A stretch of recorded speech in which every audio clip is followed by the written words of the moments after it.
New for you tonight at 10, a possible glimpse into the future right here in eastern Iowa with cars that virtually drive themselves. They're now being tested right in our area. Here's a look from behind the wheel of one of those vehicles. The University of Iowa's nationally renowned National Advanced Driving Simulator is testing how drivers use the autonomous cars while driving on Interstate 380. Iowa City was selected as one of just 10 cities in the country to be proving grounds for these self-driving cars selected by the United States Department of Transportation. With that in mind, let's go live right now to KWWL reporter Jalen Socek today. Jalen getting an exclusive look at what's like behind the wheel of one of these vehicles. And Jalen is right now in Cedar Rapids with details. This is really something, that simulator in Iowa City. Absolutely, Ron. Talk about some amazing technology. And soon, test drivers will be commuting from here in Cedar Rapids all the way down to Iowa City using I-380. But don't expect to see no one behind the wheel anytime soon. 10 and 2 is no more. Adaptive cruise control is taking your hands off of the wheel by having cars nearly driving themselves. It's using those lane lines to try to keep us in the middle of the lane.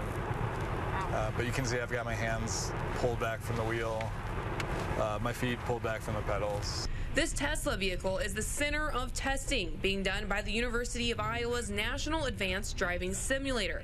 Adaptive cruise control is it's working like standard cruise control, except that when there's a vehicle in front of me, it's going to modify my distance or my speed to keep a reliable gap from that car. It speeds up, slows down, and can change lanes all on its own. So you can see this car is moving slower. If I change lanes here, it's going to lock onto this car, which is moving faster, and it's going to speed us up a little bit. But before drivers get too comfortable and completely sit back and relax, this technology is still making sure you stay hands-on while being hands-off. The driver is very much in charge, very much monitoring the system, and it doesn't really allow you to drive that long without giving some reassurance that you're still there. Every so often, the car dash will flash and beep to have the driver put their hands back on the wheel. The idea there is to kind of maintain the driver's engagement with what's happening out in the world.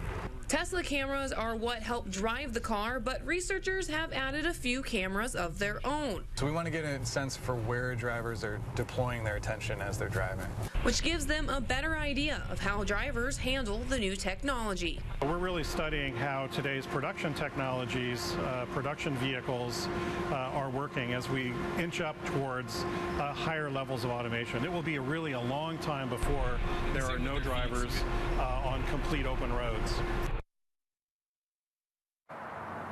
They'll have drivers out here for about 10 weeks. They'll then review every second of video that they capture.